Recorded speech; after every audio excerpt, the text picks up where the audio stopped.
Good morning students. आशा करता हूँ आप लोग सभी अच्छे होंगे।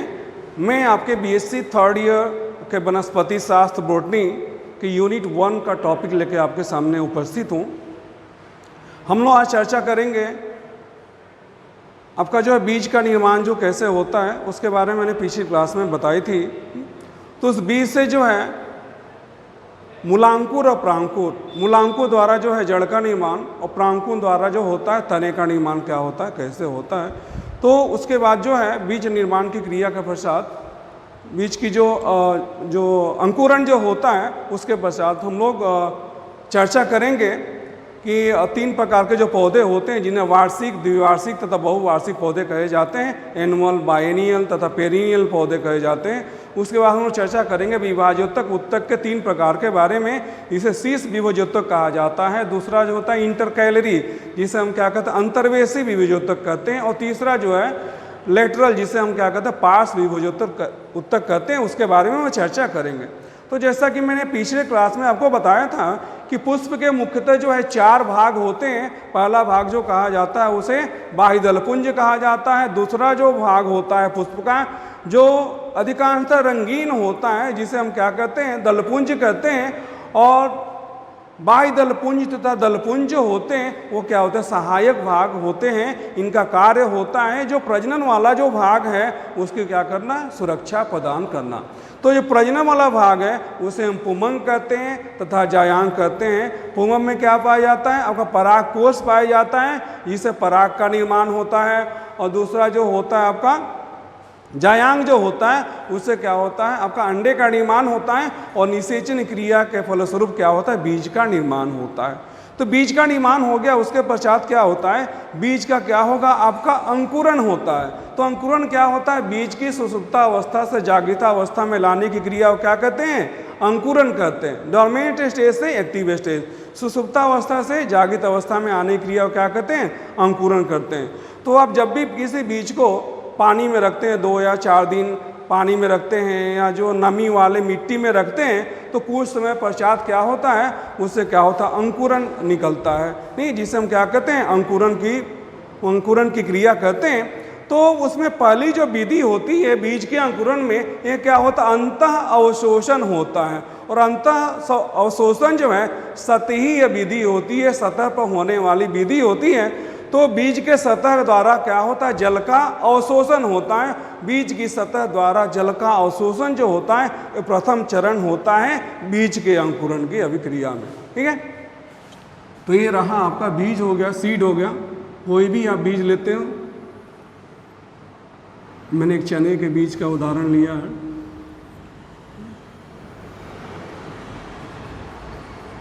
अब ये क्या होता है जल का अवशोषण करता है।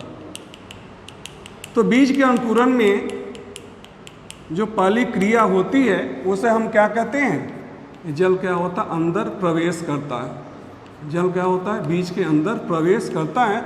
और जो सतह के द्वारा जो है जल का अवशोषण होता है उस क्रिया को क्या कहते हैं अंतः श्वसन, क्या कहते हैं अंतः शोषण, अंतः शोषण। इसे क्या कहा जाता है इम्बिबिशन, क्या कहता है इम्बिबिशन। सो किसी भी ठोस पदार्थ द्वारा या अर्ध ठोस पदार्थ द्वारा जल का अवशोषण क्या कहलाता है, अंतः अवशोषण कहलाता है। और अंतः अवशोषण जो होता है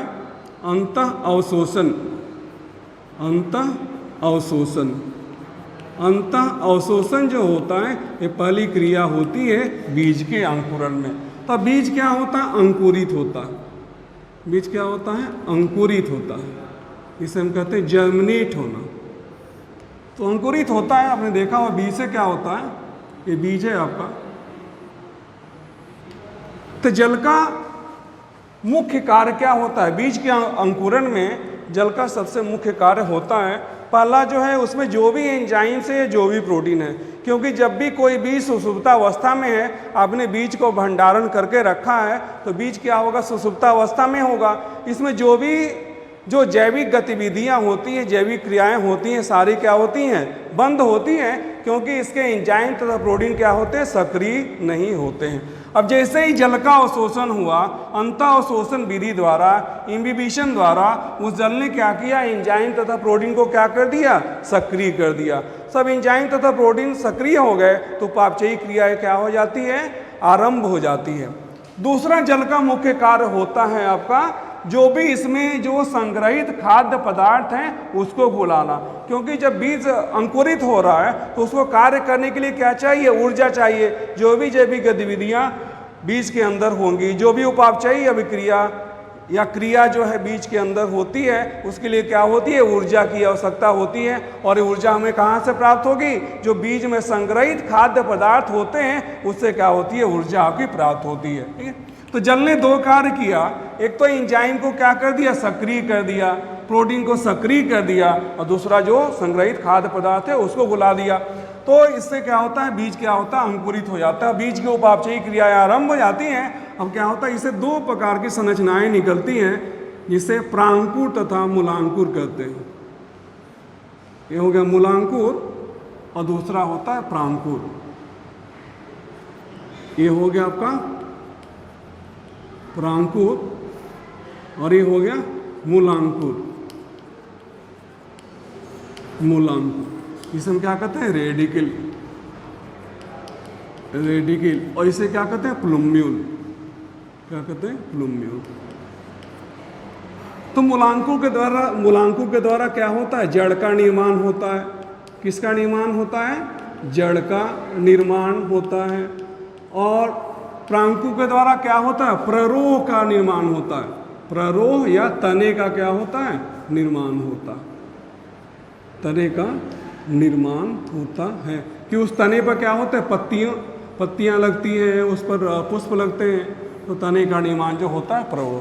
तो इससे जो बीज के अंकुरण के पश्चात जो दो प्रथम संरचनाएं उभरती हैं उसे क्या कहते हैं, मूलांकुर कहते हैं, जिससे जड़ का निर्माण होगा। और प्रांकुर जिसे हम प्लूम्यूल कहते हैं, इसके द्वारा प्रारोह का क्या होता है, आपका निर्माण होता है। तो बीज के आपका जो है इसके पश्चात क्या होगा, प्ररोह पर क्या होगा, आपका तने, आपका पत्तियां विकसित होती हैं, उस पर क्या होता है, पुष्प विकसित होते हैं। फिर क्या होती है, परागण क्रिया होती है, और परागण क्रिया के पश्चात क्या होती है, निषेचन क्रिया होती है, पुनः बीज का निर्माण होता है। तो पुष्पन की क्रिया से संबंधित जो है पौधों को जो है मुख्यतः तीन प्रकार में बांटा गया है। पहला जो पौधा होता है वो उसे वार्षिक कहा जाता है, वार्षिक पौधे। दूसरा होते हैं आपका द्विवार्षिक पौधे, और तीसरे जो होते हैं बहुवार्षिक पौधे। तो पौधे जो हैं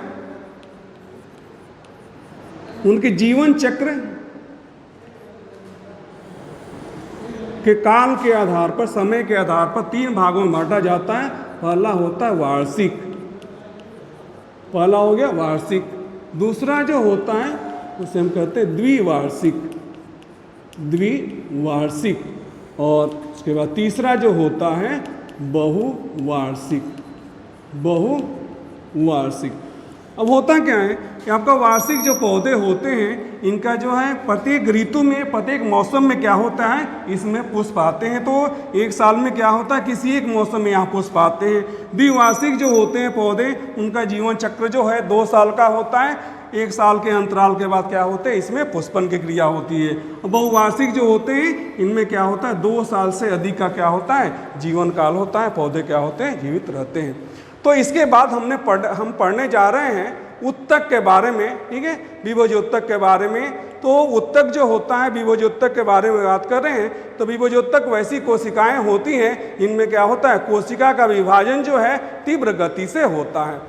और विभोजोत्तक को जो है 3 भागों में बांटा गया है। पहला होता है शीर्ष विभोजोत्तक, जिसे एपिकल मेरिस्टेम कहते हैं। दूसरा होता है अंतर्वेशी विभोजोत्तक, जिसे इंटर कैलरी मेरिस्टेम कहते हैं। और तीसरा होता है आपका लेटरल मेरिस्टेम, जिसे हम पार्श्व विभोजोत्तक कहते हैं। तो आइए हम देखते हैं उसकी संरचना के बारे में।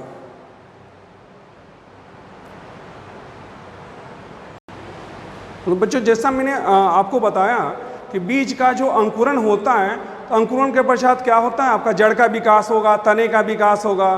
तने पर क्या होता है, फिर आपके पत्तियों का विकास होता है, फिर पुष्प का विकास होता है, पुष्प लगते हैं।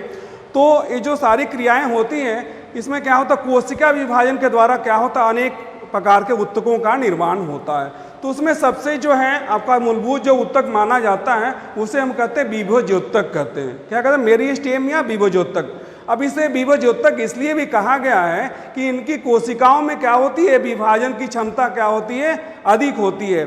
और इनकी चूंकि विभाजन की क्रिया अधिक होती है तो इनको क्या होती है, अधिक ऊर्जा की आवश्यकता होती है। और अधिक ऊर्जा के लिए क्या होता है, माइटोकॉन्ड्रिया की संख्या क्या होनी चाहिए, अधिक होनी चाहिए। तो आपको बातें याद रखनी चाहिए कि विभोज्योतक कोशिकाओं में माइटोकॉन्ड्रिया की संख्या क्या होती है, अधिक होती है, जिसकी ऊर्जा का उपयोग करके क्या होता है, कोशिका का विभाजन होता है। आपके परीक्षाओं में प्रश्न पूछा जाता है कि जब विभोज्योतक ऊतक के गुण क्या होते हैं, उनकी कोशिकाओं के गुण क्या होते हैं, और विभोज्योतक ऊतक जो है कितने प्रकार के होते हैं। तो मैं आपको बता दूं कि विभोज्योतक जो कोशिकाएं होती हैं जो उत्तरोत्तर विभाजित करते रहती हैं, उनका पहला गुण है कि उनमें रिक्तिका या वैक्यूल क्या होता है, अनुपस्थित होता है। उनका जो जीव द्रव्य होता है वो क्या होता है, बहुत अधिक क्या होता है, सघन होता है। और उसमें माइटोकॉन्ड्रिया की संख्या क्या होती है, अधिक होती है। आप 3 याद रखेंगे आपकी विभोज्योतक कोशिका के बारे में।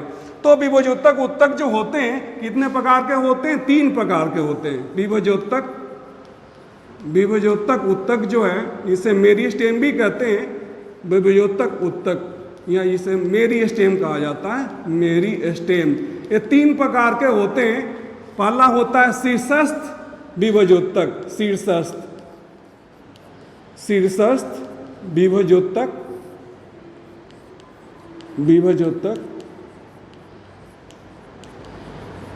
दूसरा होता है अंतर्वेशी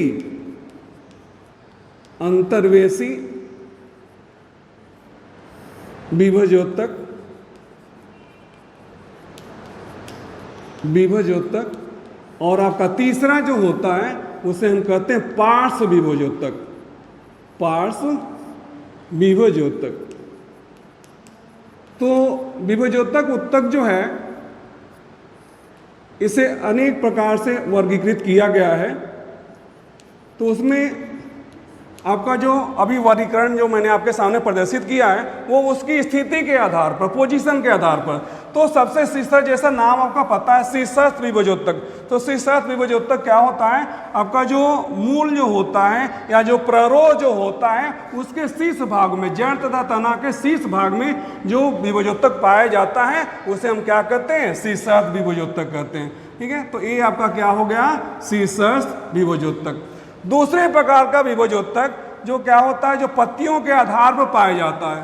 तो जब विभोज्योतक की शीर्ष विभोज्योतक की कोशिकाएं जो होती हैं अस्थायी कोशिकाओं से घिर जाती हैं तो किसका निर्माण होता है, अंतर्वेशी विभोज्योतक का निर्माण होता है। और अंतर्वेशी विभोज्योतक जो है आपके पत्तियों का क्या होता है, आधार पर क्या होता है, उपस्थित होता है।